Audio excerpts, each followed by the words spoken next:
Bonjour à tous et bienvenue dans ce nouveau numéro d'Église du Monde. Cette semaine, je vous emmène au Vatican, le plus petit État du monde, vous le savez, fondé sur la tombe de l'apôtre Pierre. Pour nous guider dans ce voyage, Sophie de Ravinel, bonjour.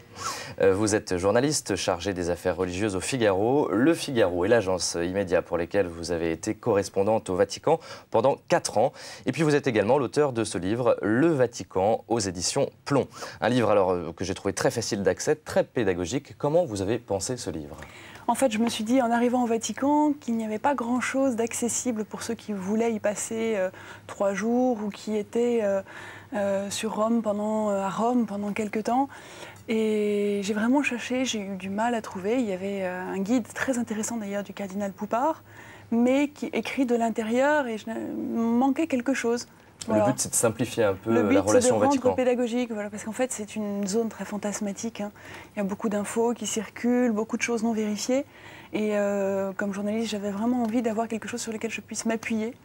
Et donc, pendant mon séjour là-bas, j'ai collecté toutes les infos possibles pour, à mon départ, essayer d'en faire profiter les autres. Alors, à propos de fantasmes, le Vatican, c'est évidemment pour tout le monde un grand lieu de foi, d'art également, mais c'est aussi un lieu de secrets, d'intrigues politiques, d'argent. Comment vous avez vécu le Vatican de l'intérieur ?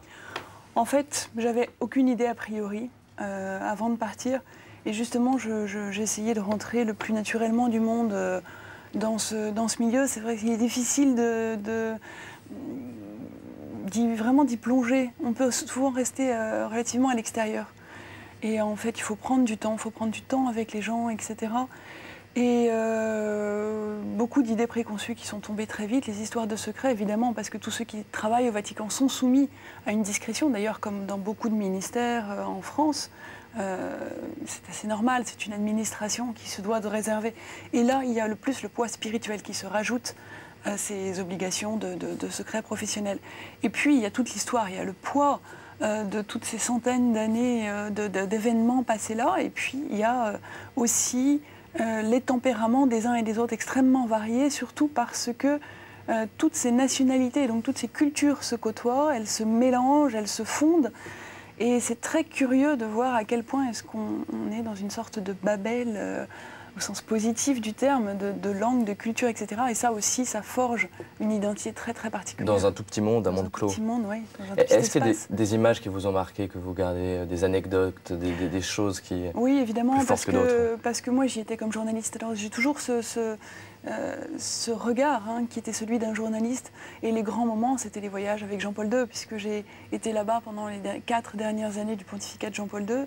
Et les moments très très forts, ces voyages qu'on a fait par exemple au Kazakhstan, 15 jours après le 11 septembre, dans une ambiance extrêmement survoltée. Le cardinal Sodano, qui était le secrétaire d'État, était resté à Rome. Le pape était parti là-bas.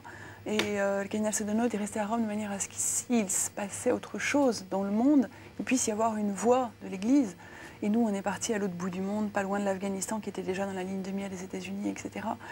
Voilà, et en même temps, c'est là où Jean-Paul II a eu les mots les plus forts de cette nécessité de relation avec l'islam. Et on s'est dit, à ce moment-là, on a eu la conscience très aiguë du fait que l'islam allait être l'enjeu pour le Vatican, mais pour le monde aussi.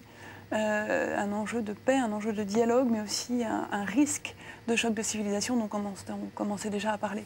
Donc là, on a eu une conscience. Alors, il y a des choses qui se passent très importantes, des enjeux internationaux au Vatican, bien entendu, mais il y a aussi des petites choses qu'on découvre dans votre livre, un peu plus anecdotiques, mais qui comptent également. C'est aussi le Vatican. On apprend qu'il y a une poste au Vatican, qu'il y a une gare, qu'il y a des magasins, supermarchés. Il y a des gens qui vivent au Vatican, finalement, on l'oublie. Oui, il y a des gens qui vivent au Vatican. Il y a des familles de gardes suisses, il y a des employés, il y a des cardinaux qui vivent dans des petites villas, dans les jardins du Vatican. Qui sont parsemés de petits trésors. Il y a des morceaux du mur de Berlin, il y a beaucoup d'ailleurs, ces jardins peuvent être visités par le grand public. Ça, on l'ignore. Bon, il faut faire des demandes, bien s'y prendre. Des jardins magnifiques. Etc. Des jardins magnifiques.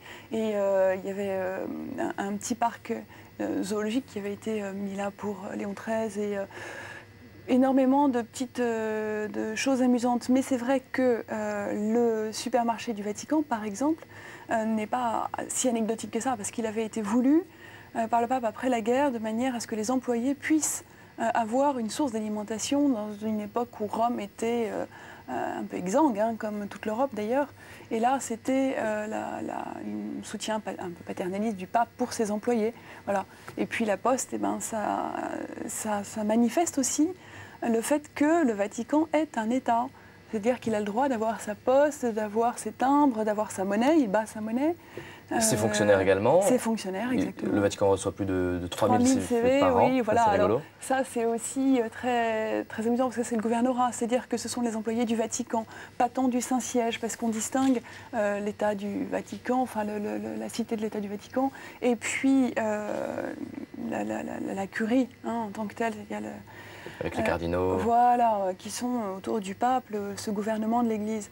Pour la cité de l'État du Vatican, effectivement, il y a beaucoup d'Italiens en particulier, essentiellement, qui veulent travailler là. Faire carrière là-bas. Oui, faire carrière là-bas, c'est très confortable. Hein. Il y a une sécurité de l'emploi, il n'y a pas trop de problèmes. Il y a un syndicat, mais c'est assez prestigieux. Et puis, il y a justement cet accès au supermarché détaxé, à l'essence, puis les cigarettes aussi. Et puis, ils sont moins chers. Oui, carrément moins chers. Alors Sophie Dravinel, tout au long de cette émission, vous allez nous aider à décrypter l'actualité du Vatican à travers une série de reportages. Tout de suite, je vous propose de découvrir l'une des premières interventions du cardinal Berton en tant que secrétaire d'État du Saint-Siège. C'était il y a quelques jours avec en toile de fond la crise nord-coréenne. On regarde. Tout comme la communauté internationale, le Saint-Siège a manifesté sa préoccupation quant à l'essai nucléaire opéré par la Corée du Nord. Le Saint-Siège n'est pas en faveur de l'armement mais du désarmement. Il est en faveur de la paix. Le numéro 2 du Saint-Siège a invité à la prudence vis-à-vis de Pyongyang. Nous sommes en faveur de tous les moyens qui puissent résoudre le problème et non l'accentuer. Il s'agissait de la deuxième apparition publique du cardinal Bertone depuis sa nomination comme secrétaire d'État par Benoît XVI. Il a saisi cette opportunité pour révéler ses intentions politiques et de ce fait, celles du pape. Le problème de l'unité de l'Église et le problème œcuménique sont naturellement une priorité. De plus, le dialogue interreligieux, donc aussi avec l'islam, doit nous aider à reproposer Dieu comme point de référence de la vie de l'homme et de la société humaine, et non à éloigner Dieu de la vie humaine. Le cardinal a souhaité ne pas encore parler du voyage du pape en Turquie, prévu fin novembre. Ce déplacement a été officiellement confirmé le 16 octobre. Sophie de Ravinel, on a vu le cardinal Berton. Quelle est l'influence du Saint-Siège dans ses relations internationales? On évoquait à l'instant la crise nord-coréenne. L'influence est, j'allais dire, une des plus importantes en termes moraux au monde. Elle a été constituée par Jean-Paul II. Bon, Jean XXIII a été le premier, quand même, au moment l'opposition entre les États-Unis, la Russie, etc. Jean-Paul II a développé toutes les nonciatures, les présences du Saint-Siège dans un très grand nombre de pays. Et c'est vrai que le poids moral du Saint-Siège est très fort. Alors, aujourd'hui, le fait que Benoît XVI ait choisi le cardinal Berton comme secrétaire d'État... C'est pas un hasard. C'est pas un hasard, c'est-à-dire que il remplace le cardinal Sodano, qui est aux côtés de Jean-Paul II pendant des années. Voilà, et il faut savoir que le cardinal Berton est un des seuls au XXe siècle à ne pas être issu de la famille diplomatique. C'est un spirituel, c'est un pasteur. Et ça manifeste peut-être le fait que Benoît XVI cherche quand même à redonner ou à insister sur le caractère plus pastoral que politique ou diplomatique. Voilà. Alors la présence reste très forte, mais elle veut être une présence explicitement catholique, chrétienne. Voilà. Rappelons le rôle du secrétaire d'État, c'est une sorte de Premier ministre. Voilà, c'est le premier... c'est vraiment le numéro 2. C'est-à-dire que ça a été le secrétaire privé du pape au premier temps. Il est devenu, il a pris une place très importante, en particulier, là encore, pendant le pontificat de Jean-Paul II, qui s'est beaucoup appuyé sur la secrétairie d'État, qui est une espèce de mixte entre le ministère des Affaires étrangères, le ministère de l'Intérieur, et qui a une influence sur tous les autres dicastères, c'est-à-dire tous les autres ministères du Vatican, qui sont des congrégations ou des conseils. Il y a des mots un peu barbares, hein, ouais, entre voilà, guillemets. C'est ça. Et en fait, on peut dire tout simplement qu'il s'agit de ministères, avec des niveaux un petit peu différents, les congrégations étant au-dessus des conseils. Voilà. Mais en tout cas, la secrétairerie d'État est tout en haut. On les appelle les princes. Voilà. Et c'est vrai que le cardinal Sodano a eu une influence politique énorme. Et ça, on ne peut pas le nier. On va voir aujourd'hui ce que ça va donner avec le cardinal Bertone. Alors, autre grande préoccupation des autorités vaticanes ces derniers temps, c'est les problèmes de sécurité avec des menaces terroristes et islamistes de plus en plus importantes suite à la polémique de Ratisbonne. Le numéro 2 d'Al-Qaïda a clairement menacé le pape. Al-Zawahiri, le numéro 2 d'Al-Qaïda, a accusé le pape d'être un charlatan suite à ses propos sur l'islam dans son discours de Ratisbonne. Mais Benoît XVI a évité toute référence à la vidéo de Zawahiri. Il a préféré parler des 14 siècles de cohabitation pacifique entre chrétiens et musulmans en Irak. Auspico che non si allentino tra loro questi vincoli di fraternità, mentre con i sentimenti della mia spirituale vicinanza invito tutti ad unirsi a me nel chiedere a Dio Onnipotente il dono della pace e della concordia per quel martoriato paese. Plus d'un mois après le discours controversé, les officiels du Vatican considèrent finalement le dialogue avec le monde musulman comme la conséquence du voyage du pape en Bavière. Nous ne pouvons identifier une religion spécifique avec une frange extrémiste déterminée.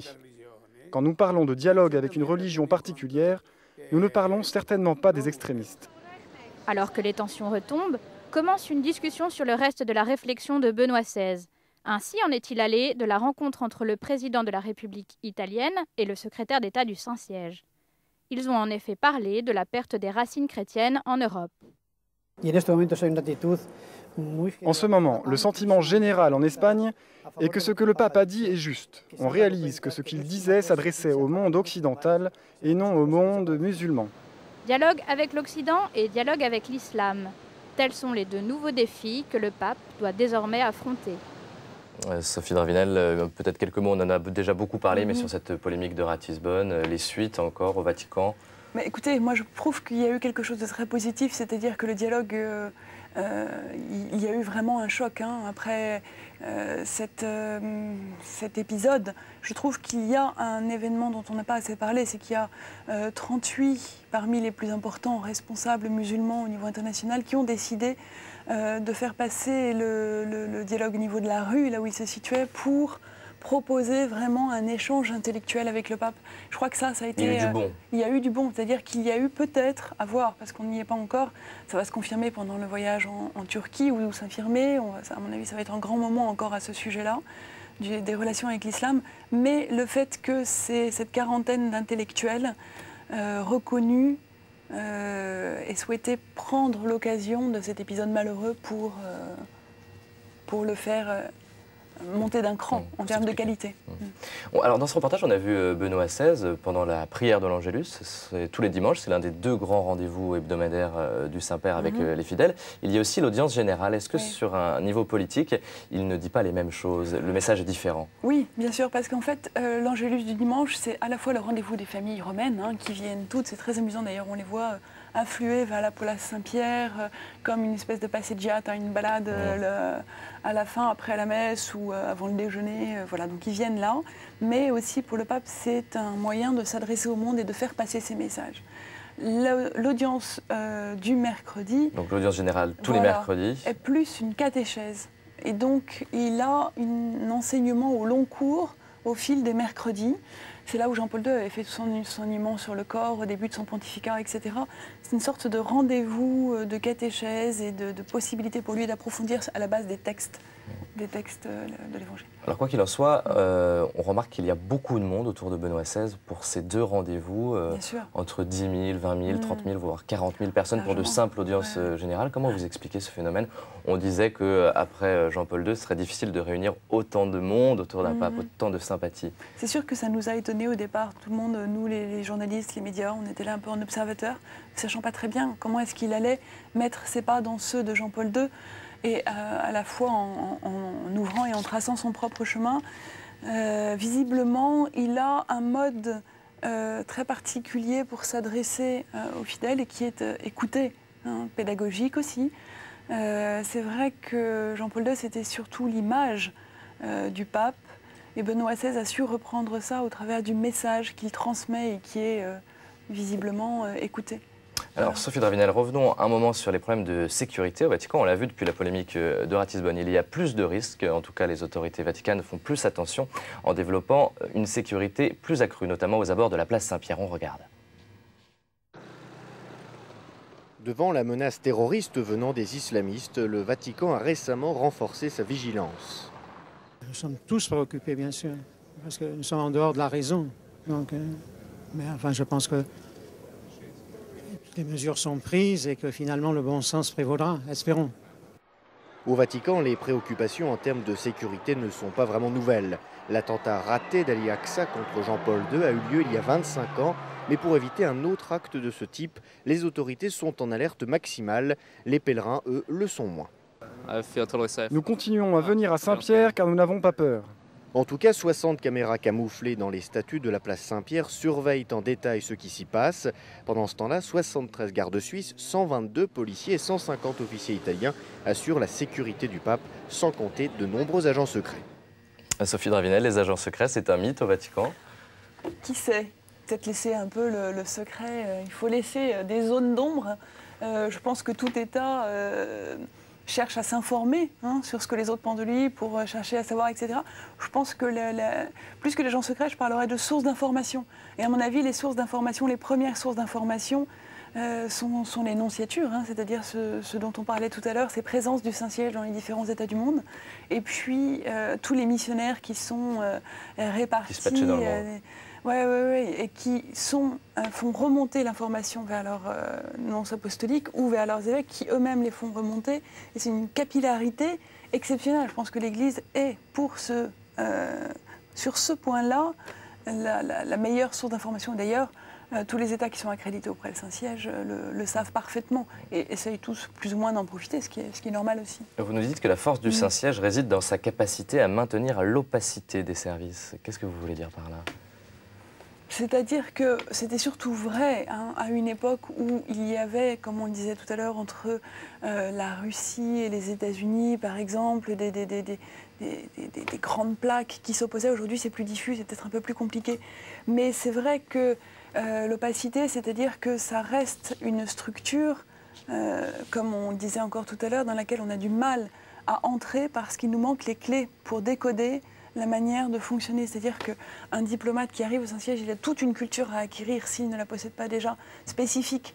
Alors que s'il va d'un pays à l'autre, il retrouvera les mêmes réflexes, un peu même malgré les différences de culture. Là, il y a tout un langage, un mode de faire, des habitus qui sont extrêmement différents et qui font qu'on est désarçonné. Voilà, c'est l'appartenance religieuse de ceux qui travaillent. C'est-à-dire qu'ils ont... contrairement à un État normal, un gouvernement, il n'y a aucune échéance politique. Bien sûr. Voilà. De ce fait, ils ont l'éternité devant eux.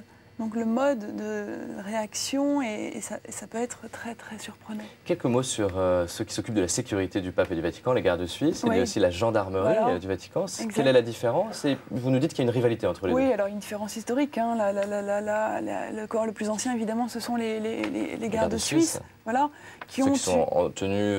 Voilà, en tenue d'apparat dont on dit qu'elle a été faite par Michel-Ange, mais en fait, on sait qu'elle a été définitivement terminée là au début du XXe siècle.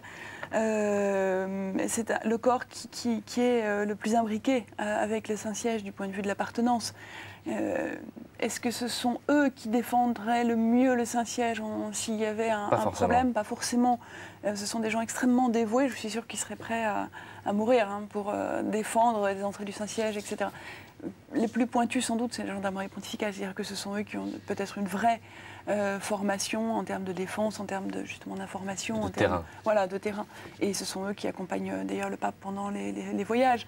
Et c'est vrai qu'ils ont un lien plus étroit avec les services de sécurité italiens et qui veillent aux alentours du Vatican. Quand le pape part sur un voyage. Voilà. Alors vous consacrez également tout un chapitre à la communication, très intéressant au Vatican. Quand on pense communication Vatican, on pense à l'Osservatore Romano, qui est le journal du Saint-Siège, qui fête cette année ses 145 ans. Le premier numéro est sorti sous le pontificat de Pie IX, avec un objectif, défendre les positions du Vatican. À Rome, une exposition retrace actuellement les grandes heures du journal, des unes et des photos qui sont désormais disponibles sur Internet. Regardez. Le quotidien du Saint-Siège, l'Osservatore Romano, est entré dans l'ère du numérique. Certaines de ses photos sont accessibles sur Internet. Sur le site www.photo.va sont archivés plus de 5000 clichés, dont les meilleurs portraits de Pie IX jusqu'à Paul VI. Une photo de Benoît XVI en haute résolution digitale peut valoir jusqu'à 64 $. En revanche, les droits de reproduction sont réservés. L'Osservatore Romano, c'est le journal officiel ou officieux du Saint-Siège? C'est le journal officieux. C'est le journal officieux parce que le Saint-Siège garde toujours une certaine distance par rapport à ses organes. On dit qu'il est journal officiel, je pense qu'il est vraiment plus considéré comme le journal officieux.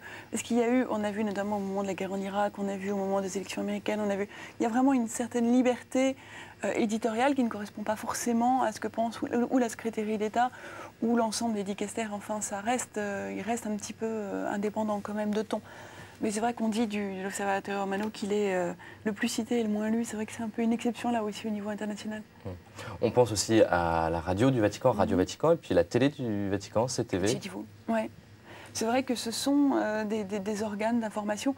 Radio Vatican est une diffusion très large, très vaste, beaucoup. Avec 40 langues, à peu près 40 rédactions, dans 40 langues différentes. Et surtout, elle a une histoire qui est extrêmement liée à celle du rideau de fer et au pontificat de Jean-Paul II. C'est-à-dire qu'elle a été un instrument de liberté pour toutes ces personnes qui n'avaient pas d'autre accès à l'Occident et à la liberté que d'écouter des émissions pirates de Radio Vatican. Alors très récemment, il y a eu un changement d'ailleurs à propos de Radio Vatican, puisque le directeur de Radio Vatican, le père Federico Lombardi, est passé chef en gros de la communication du Vatican, de la salle de presse oui, vous faites du bien de Saint-Siège. dire ça, parce qu'en fait, il a gardé le ses contrôle de la télévision. Voilà, à la radio, à la télévision.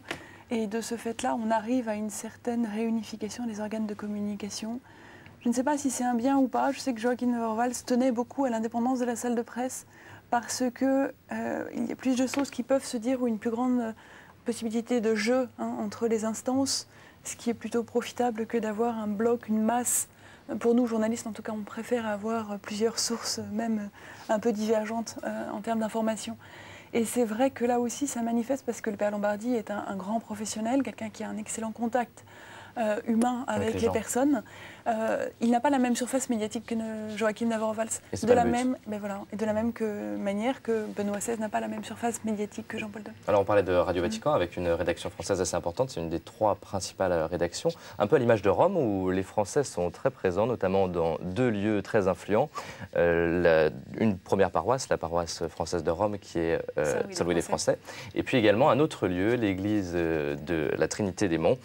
C'est dans cette dernière que les fraternités monastiques de Jérusalem se sont installées à la rentrée. Reportage.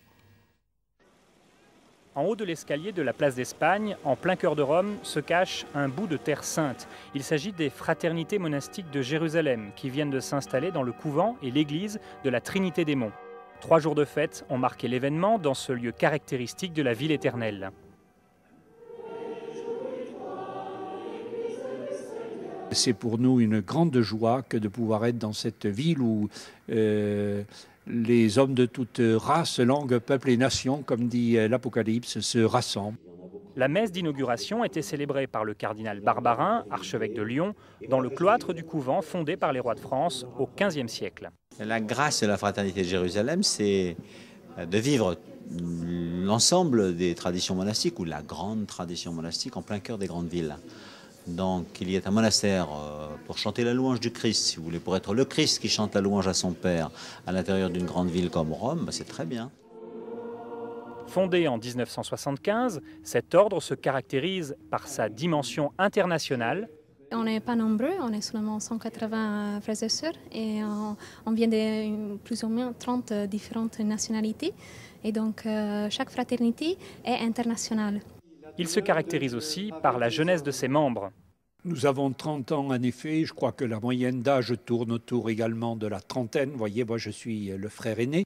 Après les fondations en France, en Belgique et au Canada, celle de Rome n'est pas la dernière. Les fraternités pourraient ainsi, à l'avenir, s'installer en Pologne ou en Allemagne. Voilà, j'imagine que ça vous rappelle des souvenirs de Rome. Oui, bien sûr, la Trinité des Monts, c'est un lieu magique, magnifique. Au-dessus de la place d'Espagne. Exactement, c'est un charme fou. Il y a tout fleuri au printemps, etc. Et puis il y a toujours eu un accueil pour les Français particulier. J'invite d'ailleurs tous ceux qui vont là-bas à aller faire un tour à la Trinité des Monts parce que c'est vraiment un trésor, et le cloître en particulier.